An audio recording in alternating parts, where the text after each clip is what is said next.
오늘은 갈라디아서 6장 7절의 말씀을 가지고 그리스도인의 고난 이유에 대해서 말씀을 나누고자 합니다.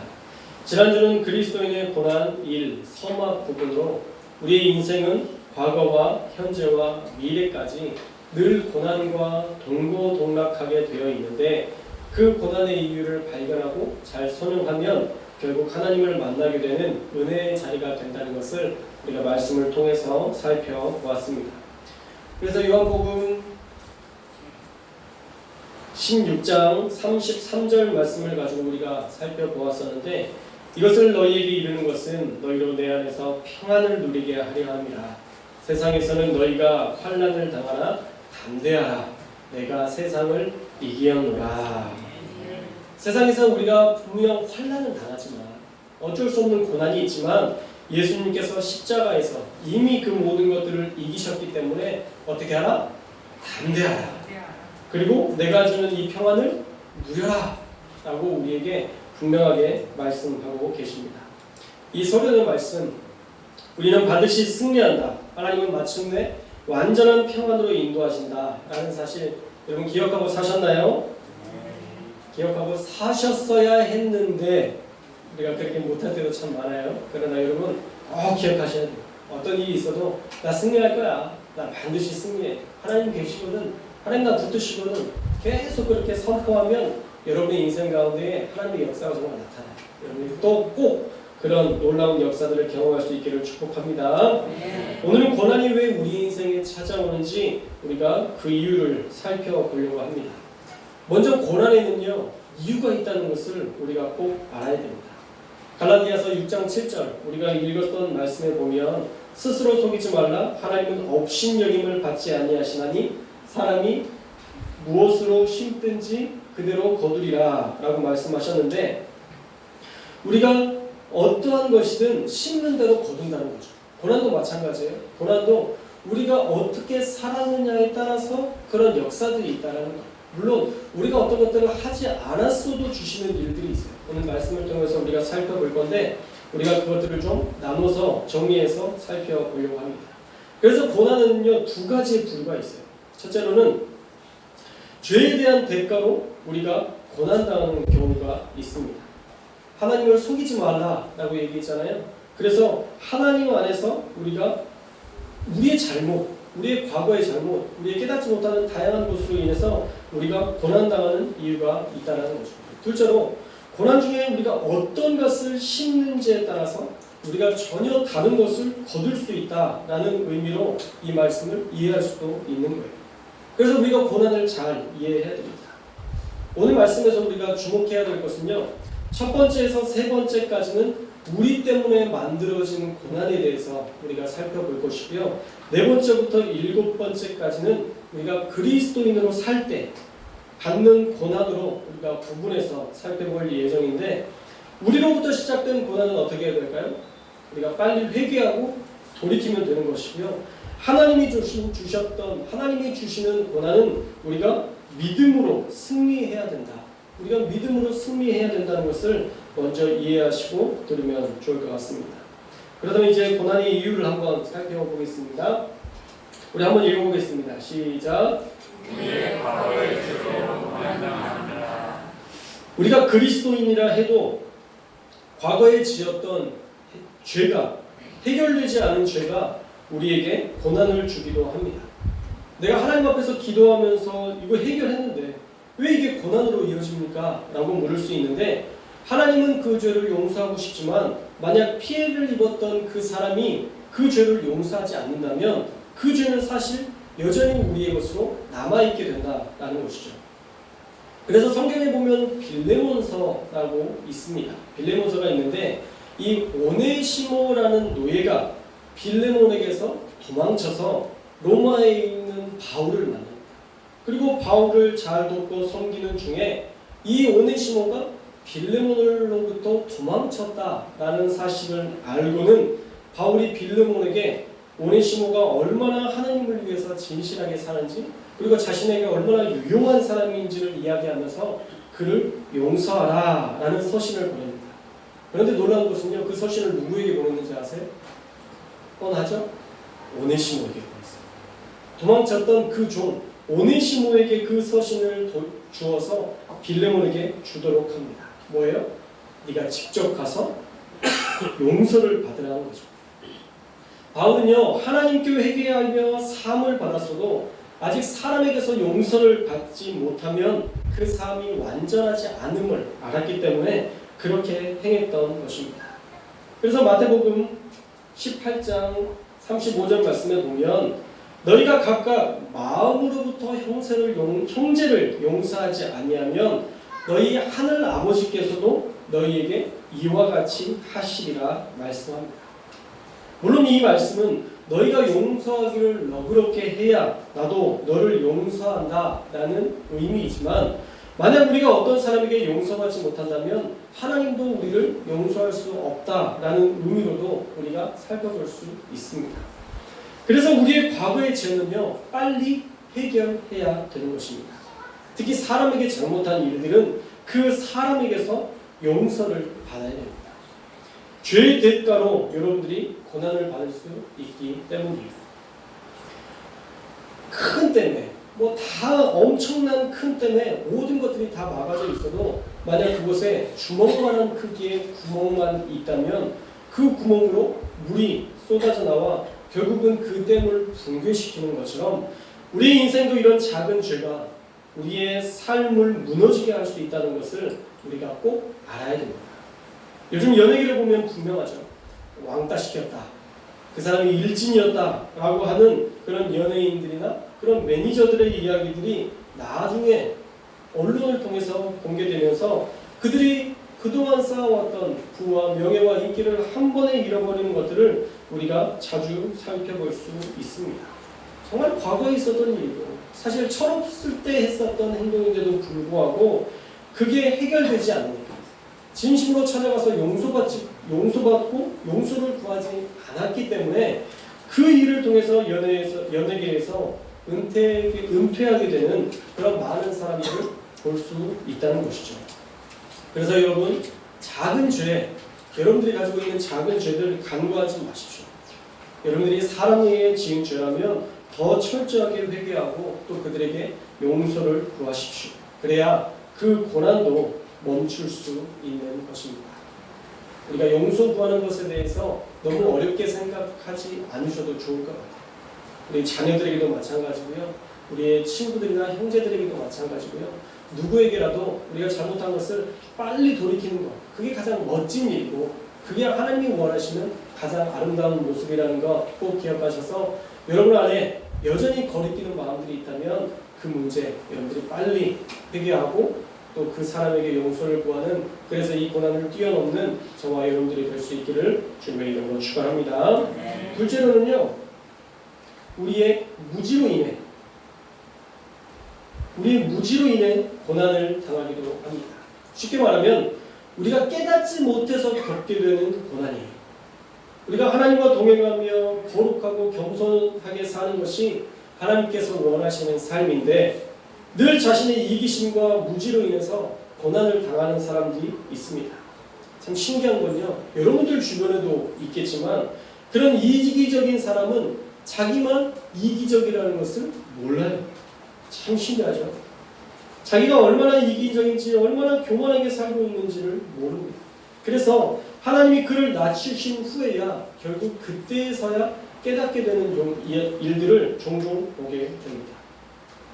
제가 아는 분 중에도 100억대 매출을 기록했던 CEO가 있었습니다. 엄청난 부자였죠. 너무 잘 나가서 자기가 절대 망할지 몰랐대요. 그런데 기업은 이 돈 순환이 한번 잘 안 되면 확 무너진다라고 얘기를 하더라고요. 그래서 완전히 망해서 빚쟁이들에게 쫓기고 도망치면서 자기가 그동안 얼마나 교만하게 살았는지, 얼마나 내가 나 잘난 맛에 살았는지 그제서야 이제 알게 되었다. 내가 얼마나 많은 사람들을 이 기업을 살리기 위해서 무시하고 죽였는지 내가 그 모든 것들을 돌아보면 이 모든 것이 내 탓이다 라고 회개하는 말들을 들은 적이 있습니다. 그런 무지함으로 고난당할 수도 있다는 겁니다.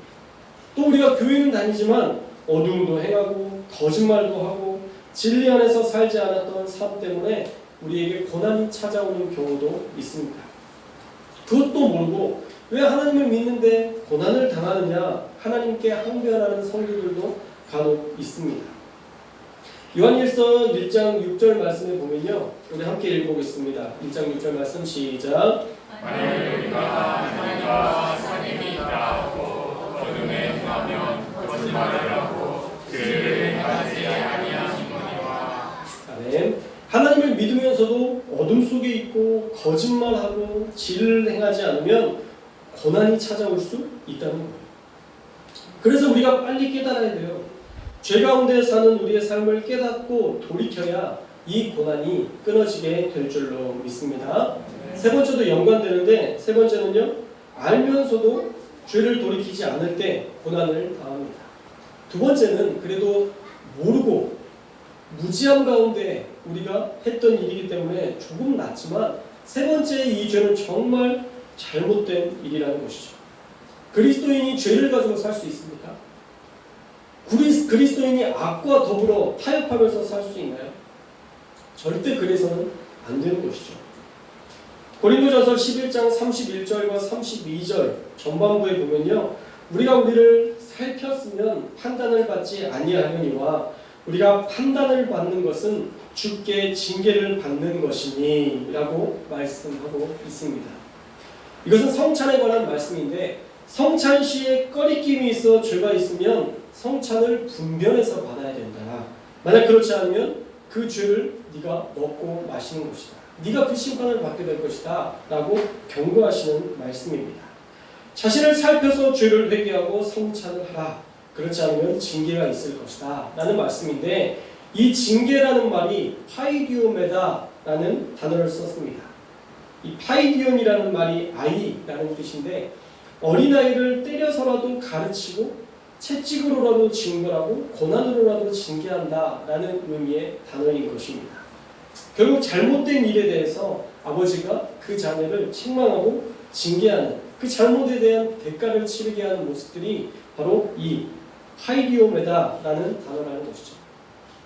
결국 두 마음으로 사는 죄인은요, 이런 고난, 징계를 당할 수밖에 없다는 것입니다. 우리가 적당히 세상 속에서 재미도 보고 하나님이 그럼에도 불구하고 넓은 아량으로 우리를 돌봐주실 것, 보호해 주실 것, 이것을 우리는 기대하며 살 때가 참 많이 있습니다. 그러나 적당한 믿음, 적당한 신앙생활은 없습니다. 우리의 믿음은요, 둘 중에 하나예요. 하나님을 믿거나 하나님을 믿지 않거나. 그 둘 중에 하나이지 그 중간은 하나님이 인정하시는 믿음이 아니라는 거죠. 우리가 잘 아는 것처럼 라오디게아 교회의 미지근한 그 믿음을 주님은 역겹다라고 표현하시면서 내가 토해내리라 라고 말씀하십니다. 그만큼 미지근한 신앙은 하나님께서 결코 기뻐하지 않는 신앙임을 강조하는 말씀인 것입니다. 그래서 죄도 짓고 축복도 받는 삶 없습니다. 할렐루야. 죄도 짓고 축복도 받는 삶 절대 우리 가운데 일어나지 않습니다. 죄는 빨리 돌이켜야 되고 하나님 앞에 나와서 해결받는 것, 이것이 가장 지혜로운 일인 줄 믿습니다. 저와 여러분이 혹시라도 여러분만 아는 죄 속에서 여전히 살고 있다면 빨리 돌이키고 주님께로 돌아올 수 있기를 주님의 이름으로 축원합니다. 회개하지 않으면 여러분들 가운데 있는 이 고난 역시도 끊어지지 않을 것입니다. 자, 이제부터는 하나님과 함께하는 고난을 나누려고 해요. 그동안에는 우리가 지은 죄 때문에 겪는 고난이었다면 이제부터는 하나님과 함께하는 고난, 이 고난을 살펴보고자 합니다. 첫째로 의를 옹호할 때 고난을 받습니다. 우리가 의롭게 살려고 할 때 사람들은 핍박합니다. 조롱합니다. 아유, 뭐 당신만 깨끗한 줄 알아? 김씨만 깨끗한 줄 알아? 그러면서 뭘 그렇게 깨끗한 척이야? 뭐 이렇게 의로운 척이야? 우리가 좋은 일을 할 때 사람들은 오히려 그 좋은 일을 조롱하고 멸시할 때가 참 많이 있다는 것이죠. 직장 생활에서의 부조리를 보면 우리가 그 부조리에 대해서 어떻게 할 수 있을까? 옳지 않은 일들을 강요당할 때 그것을 어떻게 거부할 수 있을까? 사실 이것은 선택이 어려울 때가 많습니다. 제가 전주에 있을 때 한 후배 목사님과 대화를 하면서 교회 부조리에 대한 어려움들을 듣게 되었습니다. 본인이 사역을 하면서 그 교회에서 일어나는 부조리에 대해서 마음이 너무 어려운, 그래서 옮길 예정이다 라고 이야기해서 저랑 친한 목사님이고 또 원체 성품도 좋고 저보다 훨씬 뛰어난 후배 목사님이어서 그럼 저와 같이 사역하자 라고 연결을 해서 저희 교회에 초청해서 같이 사역하게 되었습니다. 그러면서 그 전에 있던 교회 부조리에 대해서 다양한 이야기를 들었는데 참 가슴이 아팠습니다. 자기가 잘못하면 그곳에 익숙해져서 자기도 그 부조리와 타협할 것 같아서 교회를 옮기게 되었다라는 말을 들었는데 참 멋있다는 생각을 했습니다. 그래서 제가 소개해서 그 교회에 왔는데 그 후에 몇 달이 안 돼서 제가 담임으로 이 송도교회에 왔잖아요. 그러고 나니까 그 후배 목사님이 제가 맡았던 짐을 다 짊어지게 되었습니다. 전주에서 막내인데도 선임처럼 그 일들을 다 하면서 많이 배우고 있습니다. 그런데 그 후배 목사님과 함께 있던 선임 목사님을 얼마 전에 만났어요. 그 목사님이 제게 그 후배 목사가 전주 가서 고생한다고, 왜 교회 옮겨서 그렇게 고생하냐고 하는 이야기를 했는데, 그래서 그 목사가 교회에 옮기는 것 실수였다라고 말을 하는데, 거기에서는 아무 말도 안 했지만 제가 그 실정을 다 알기 때문에 그날 밤 후배 목사에게 전화해서 이런 이야기를 나눴습니다. 목사님, 차라리 전주에 와서 고생하더라도 그 관계의 문제, 사역 가지고 씨름하는 게 낫지 불의와 타협하는 것은 더 안 좋은 것 같아요 라고 말씀을 드렸더니 그 후배 목사님도 만약 이 모든 상황들을 알고 내가 다시 그런 결정을 해야 할 때가 되더라도 자기는 전주로 내려왔을 거라고 이야기를 했습니다. 참 멋있지 않아요? 의를 위해서 박해를 받더라도 불의를 선택하지 않는 사람, 그게 바로 하나님이 기뻐하시는 삶이라는 것입니다. 저와 여러분이 그런 삶을 사시기를 주님의 이름으로 축원합니다. 약한 자를 괴롭히면서 불을 축적하는 그런 악한 자로 살지 말고 악과 타협하려는 사람들의 유혹을 뿌리치며 의로운 사람으로 살 수 있기를 주님의 이름으로 축복합니다. 의를 위해서 박해받는 것은 복된 일입니다. 베드로전서 3장 14절의 말씀을 보면요, 한번 읽어볼까요? 3장 14절 시작. 그러나 의를 위하여 하나님을 복이 있는 자니 그들이 두려워하는 것을 두려워하지 말며 의심하지 말고. 아멘. 의를 위해서 고난받으면 어떤 자라고요? 복 있는 자예요. 여러분들이 의로움을 위해서, 정의를 위해서, 약한 자들을 보호하기 위해서 여러분들이 희생하고 고통당하고 있다면 그 자리는 복된 자리고 그 자리는 귀한 자리인 거예요. 하나님이 인정하시는 자리다, 복 있는 자다라고 이야기하는 것입니다. 그래서 하나님께서 그 고난을 복으로 바꾸신다는 사실을 우리가 믿어야 돼요. 의로움 때문에 고통당하고 있다면 하나님 나에게 반드시 복을 주셔. 왜요? 성경에 기록되어 있습니다. 성경에 기록된 대로 나에게 복 주실 거야 라고 그 하나님의 복을 기대하면서 우리가 그 고난을 이겨낼 수 있어야 될 줄 믿습니다. 하나님은 그 의를 위하여 핍박받는 것 분명히 기억하시고 여러분들에게 더 놀라운 복으로 갚아주실 줄 믿습니다. 다섯째로, 우리의 신앙을 지키기 위해서 고난받을 때가 있어요. 주님을 믿는 믿음 때문에 우리가 고난당하는 경우죠. 가장 세상에서 박해를 많이 받는 이유 중에 하나가 어쩌면 술일 수 있어요. 술.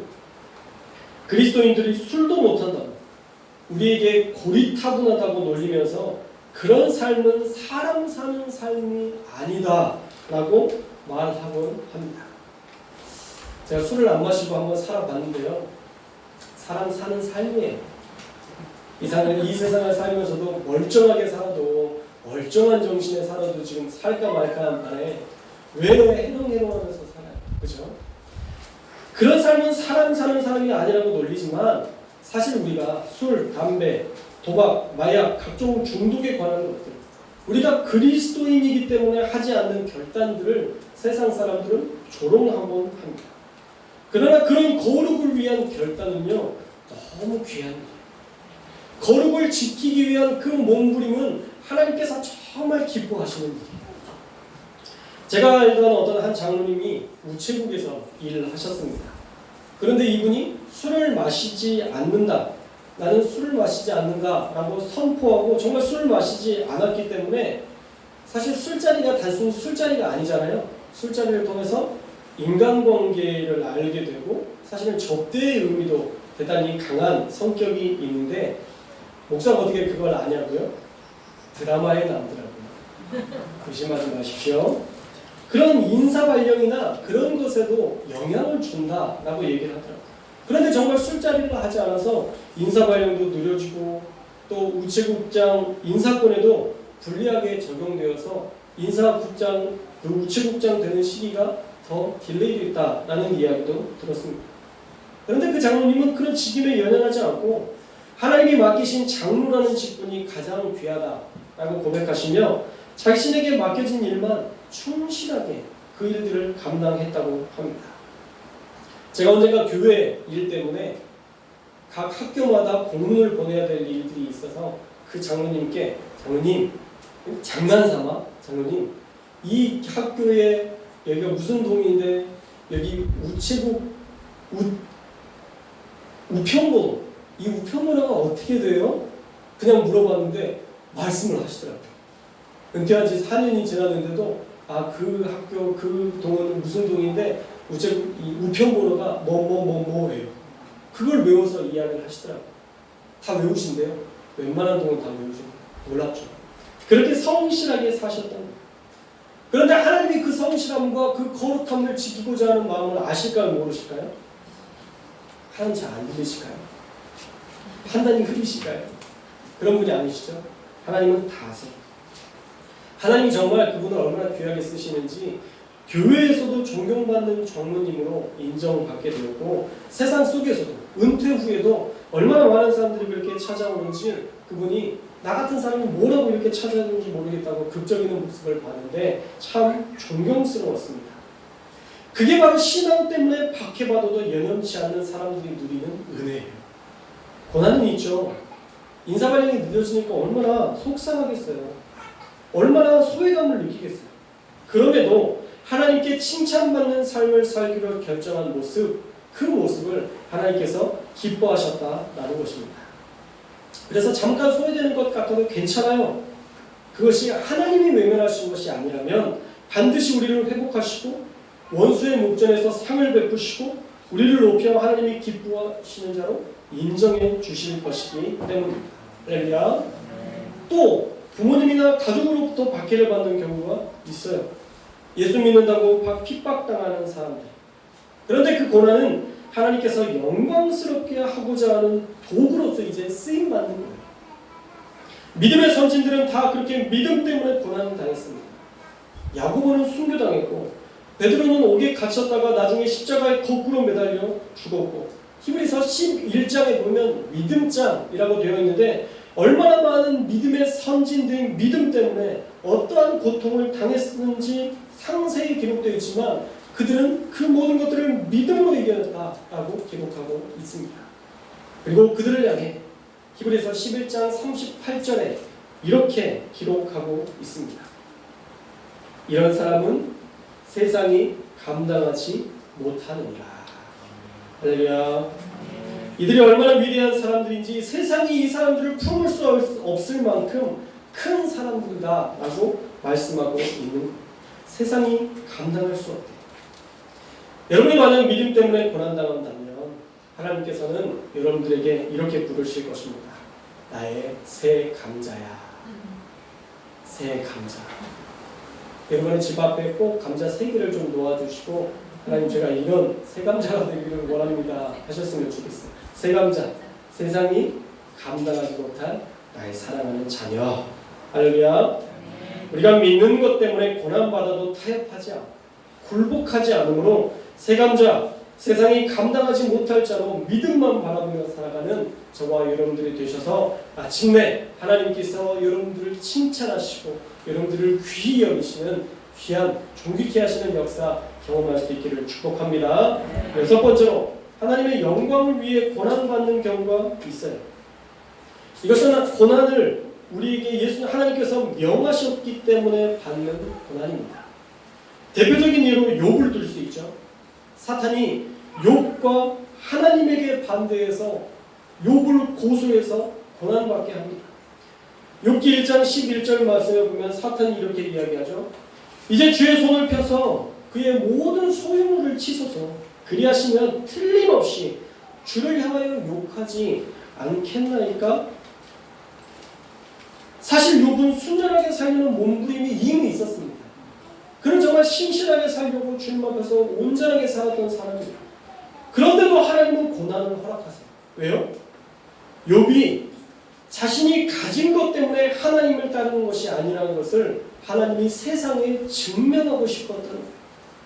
욥이 돈이 많아서 자녀들이 많아서 그가 가진 부와 명예 때문에 나를 따르는 것이 아니라 욥은 나를 사랑해서 나를 따르는 거야. 아니라고 증명해 볼까? 사단과 내기했던 것이 바로 그 모습입니다. 욥은 나만 사랑해. 내가 준 축복 때문에 나를 따르는 것이 아니야 라는 것을 증명하고 싶었던 거예요.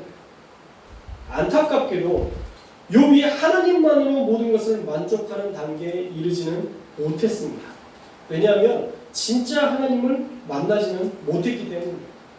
욥은요, 들었던 하나님, 그냥 듣고 이해한 하나님이었지 정말 하나님을 만나서 하나님과 동행하는 삶은 아니었다라는 것이죠. 종교적인 욥은 될 수 있었지만 하나님을 만나 거듭난 욥이 되지는 못했다라는 거예요. 그래서 그 고난을 이길 수 없었던 것입니다. 나중에 그 하나님의 음성을 듣고 나서 하나님을 만난 다음에 그 욥의 고백이 이렇잖아요. 내가 귀로만 하나님을 들었는데 이제 눈으로 주를 배움나이다. 막연하게 알았던 하나님이 아니라 이제 나와 현실 속에서 함께 하시는 내 삶에 너무도 가까이 계시는 하나님을 아는 다음부터 그의 인생이 완전히 바뀌었다라는 것이죠. 그러면서 그 고난이 마무리되는 장면을 우리가 잘 알고 있습니다. 이렇듯 의롭게 살지만 하나님을 더 깊이 만나게 하시려는 의도로 고난이 사용되기도 한다라는 거예요. 그래서 이 고난은요, 사실 영광의 도구입니다. 할렐루야. 이 고난은 영광의 도구예요.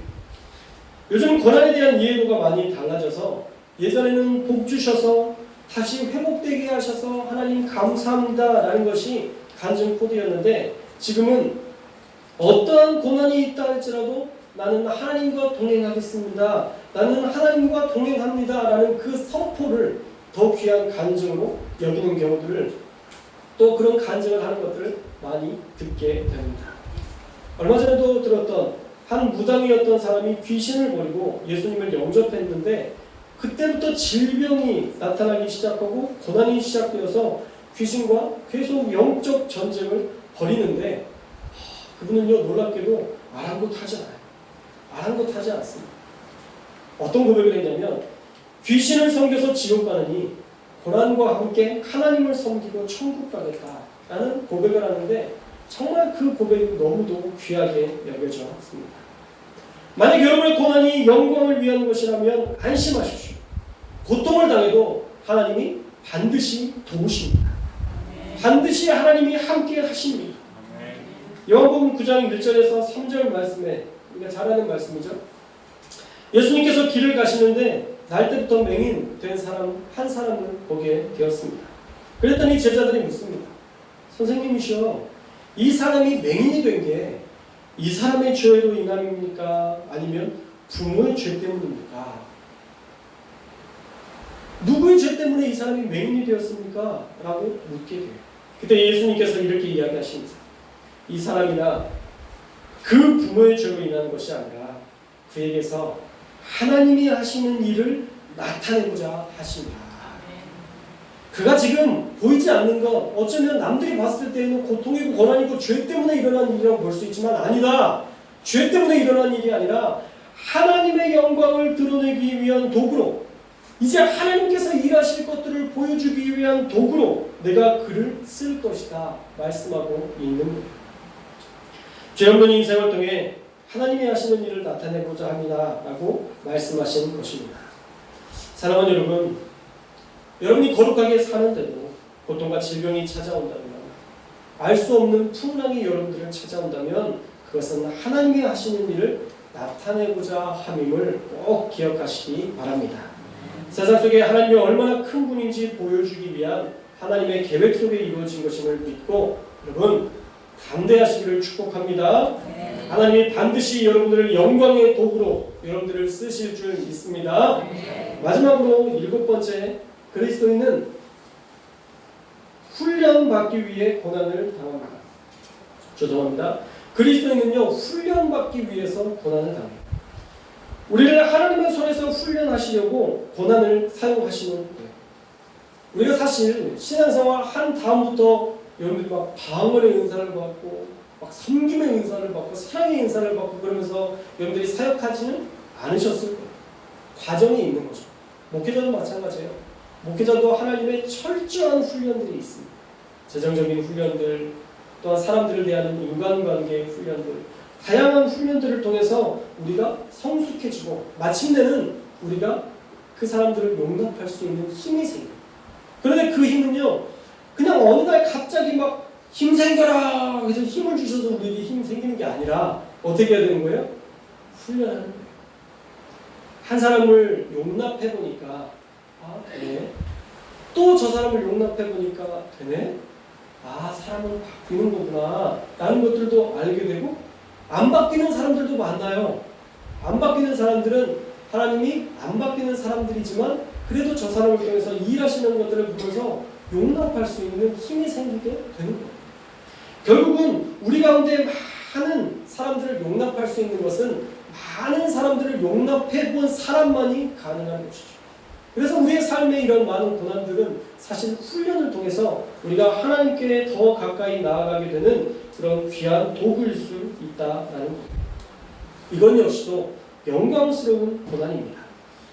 고난이라는 훈련의 시간을 통해서 우리를 더 단단하게 만드시려는 하나님의 역사라는 거예요. 그래서 이 훈련을 할 때 내가 왜 이런 고난을 당해야 되지? 라는 것을 묵상하기 시작하면 그 훈련을 이길 수 있을까요? 없을까요? 절대 이길 수 없습니다. 군대에 가면요 두 종류의 사람이 있어요. 왜 이 쓸모없는 군대에 와서 내 인생을 국가가 낭비하게 하는 거야? 그것을 2년간 묵상하는 사람들이 있습니다. 반면에 어떤 분은요 내가 이 시간을 내 인생에서 정말 소중한 시간으로 만들어야지, 내가 이 시간을 정말 내 인생의 귀한 시간으로 만들어야지 라고 결단하는 사람들이 있습니다. 그렇게 푸념으로 보내는 사람들은요 놀랍게도 못된 것만 보여요. 못된 것, 안 좋은 것들, 사람 갈구고 무시하고 사람 모욕하는 나쁜 사람이 되어서 점점 변질되어가는 반면에 배움의 시간으로 삼는 사람은요 군대에서 자격증을 따기도 하고 사회생활에서 어떻게 해야 될지 인간관계를 배우기도 합니다. 그래서 좋은 후기를 듣기도 해요. 저도 군대에 가면서 그런 마음에 다짐들을 했어요. 내가 사람을 배워오리라. 사실 저는 기독교 테두리 안에 있었잖아요. 여러분들이 믿기 힘드시겠지만 제 주변에는 다 기독교인이 있어요. 여러분들이 믿으실지 모르겠지만 제 친구들은 다 목사예요. 그러니까 너무 좋은 사람들, 너무 좋은 배경 속에서 살고 있는 거죠. 그런데 그 테두리 밖의 사람들을 모르겠는 거예요. 어떤 사람의 유형인지 모르겠어서 군대에 가서 내가 그 다양한 유형의 사람들을 배워보리라 하면서 다양한 유형의 사람들을 보았어요. 제 나름의 기준을 정했어요. 내가 2등병, 1병 때는 참을 임, 내가 참는 것을 배우리라. 아무리 나에게 뭐라고 하고 아무리 나를 힘들게 해도 내가 참아보리라. 그러면서 사실 2등병하고 1병 때는 참아야 돼요. 안 참을 수 없어요. 그러나 내 마음속에 내가 참겠다, 내가 참아보리라 라고 생각하면 마음가짐이 달라져요. 그래서 제가 모든 사람들을 용납하고 인내하고 품는 훈련들을 했습니다. 정말 많은 것들을 배웠어요. 이제 상병과 병장에 대해서 배워야 될 것은 어질인이다 라고 생각했어요. 나한테 잘못한 사람들에 대해서 어질물 베푸는 거. 괜찮아. 그럴 수도 있지. 다 그래. 나도 그랬어. 제가 자주 했던 말들이 이거예요. 왜 이것도 못해? 언제 할 거야? 내가 언제 시켰는데 이래? 이 말들을 하기 시작하면 내 주변이 지옥이 될 것 같아서 그 다음부터 좋은 이야기, 행복한 이야기를 계속 나누고 그들에게 좋은 모습들을 보여주려고 애썼습니다. 그래서 제가 궁극적으로 얻고 싶었던 것이 무엇이냐면 사람이에요. 참는 것과 어질게 대하는 것을 통해서 내가 사람을 알고 가야 되겠다. 제 군대에서 제가 제가 결정했던, 그렇게 하기로 결정했던 그런 삶의 모습이었습니다. 결국 그 모습대로 변화되도록 저 역시도 사람을 알게 하시더라고요. 훈련의 시간을 잘 훈련받기로 결단하면 하나님을 만나고 하나님과 동행하는 방법을 터득하는 은혜의 시간이 될 것이고, 이 훈련을 게을리하면 다시 도태되어서 인생을 푸념만 하다가 끝나는 인생이 될 수도 있다라는 거예요. 자주 말씀드리지만 우리가 지금 처한 상황의 십자가, 그 십자가는 각각 다릅니다. 자, 우리 성도님들을 각각 만나봐도 다 다른 삶을 살고 있습니다. 어려움이 다 달라요. 각자의 문제가 다 달라요. 다 어려움이 있어요. 놀랍게도 한 집안도 어려움이 없는 집안이 없어요. 왜 나만 그래? 그거 모두가 다 그렇게 생각하는 거예요. 왜 나만 그래? 왜 나만 그래? 왜 나만 그래? 근데 다 그렇게 어려움과 고난 가운데 살고 있어요. 그런데 분명한 것은요, 그 상황의 십자가 뛰어넘어요. 우리의 죄로 말미암아 얻어진 고난이라면 빨리 회개해야 되고요. 만약 이것이 하나님을 만나는 도구로, 하나님의 영광을 위한 도구로, 우리가 하나님께 훈련받는 시간으로 지금 우리를 사용하고 계신다면 그 시간도 하나님과 온전히 동행함으로 그 고난을 뛰어넘을 때까지 우리가 반드시 주님 바라보며 우리가 살아야 됩니다. 그래서 우리의 상황의 십자가를 빨리 뛰어넘어야 돼요. 그래야 주님이 우리 가운데 사명의 십자가 주시죠. 언제까지 우리가 가지고 있는 상황의 십자가 붙들고 평생 사실 거예요. 이제 주님을 위해서 일할 때가 있어야 되잖아요. 언제까지 배우다 끝날 거예요. 이제는 써먹을 때가 있어야지. 여러분의 인생 후반기는 사명의 십자가 붙들고 살아야 되는 줄 믿습니다. 그래서 빨리 상황의 십자가 뛰어넘고 사명의 십자가로 들어가서 하나님을 위한 영광의 도구로 저와 여러분이 사용되어야 될 줄 믿습니다. 하나님은요, 여러분들을 평생 교회 자리 하나 지키라고 부르지 않으셨어요. 여러분들을 하나님은 교회 자리 지키라고 이 땅 가운데 부르신 것이 아니에요. 하나님은 여러분들을 통해서 세상을 바꾸기를 원하세요. 내가 어떻게 세상을 바꿔? 여러분이 바꾸실 수 있어요. 여러분들이 한 사람 한 사람 바꿔가기 시작하면 세상은 바뀌어요. 한 사람 한 사람 변화시키기 시작하면 그들이 하나님의 나라의 도구가 되고, 혹시 그가 빌리 그레이엄처럼 놀라운 전도자가 된다면 여러분들은 한 사람을 바꾼 거지만 어쩌면 20억의 인구를 바꾼 것과 맞먹는 역사들을 여러분들이 감당하는 일이 될 수도 있는 거예요. 그래서 하나님이 우리를 역사에 이 하나님의 나라의 귀한 도구로 쓰시기 위해서 우리를 부르셨다는 것을 꼭 기억하고 하나님 앞에 이 상황의 십자가 빨리 뛰어넘고 사명의 십자가로 나아올 수 있는 저와 여러분들이 되시기를 주님의 이름으로 축원합니다. 말씀을 맺겠습니다. 고난, 우리로부터 오는 고난도 있고 하나님으로부터 시작된 고난도 있습니다. 만약 우리가 만든 고난이라면 빨리 회개하고 그 피해자에게 용서를 구함으로 해결받아야 되고, 하나님으로부터 오는 고난이라면 하나님과 더불어 살아가며 세상과 타협하지 않고 이 모든 것들 믿음으로 잘 이겨내므로 마침내 하나님께 영광 돌리는 도구로, 훈련의 시간으로 사용해야 되는 줄 믿습니다. 오늘 말씀을 통해 고난의 이유를 잊지 않았으니까 이 고난을 이길 수 있는 방법대로 회개하거나 믿음으로 하나님과 동행하며 이기거나 모든 것들을 이김으로 하나님께서 함께 하시는 역사 저와 여러분들이 꼭 이루시기를 주님의 이름으로 축복합니다. 고난의 기간이 언제일지가 참 우리 가운데 늘 물음이에요. 내일 끝나요. 그러면 얼마든지 이 고난 견딜 수 있을 텐데 참 그 고난의 기한이 한정이 없어서 참 어려운데, 베드로전서 5장 10절 말씀을 한번 볼까요? 함께 읽겠습니다. 시작. 너희에게 하나님 곧 그리스도 안에서 너희를 불사 자기의 영원한 영광에 들어가게 하시니까 잠깐 원하는 만한 너희를 친히 온전하게 하시며 굳건하게 하시며 강하게 하시며 너를 공부하게 하시리라. 네.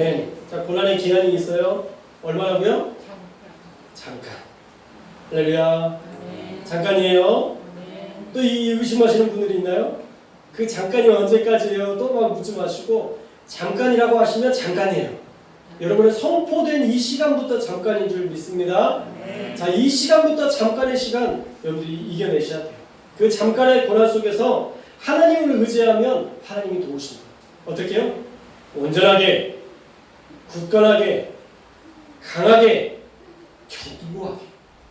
하나님이 그렇게 여러분들을 도와주신다 약속하고 계십니다. 그 모든 고난 속에서 하나님을 신뢰함으로 온전하게, 굳건하게, 강하게, 견고하게 하시는 하나님을 날마다 경험하는 저와 여러분들 다 되시길 주님의 이름으로 축원합니다. 기도하겠습니다. 사랑의 주님, 우리로부터 시작된 고난을 회개합니다.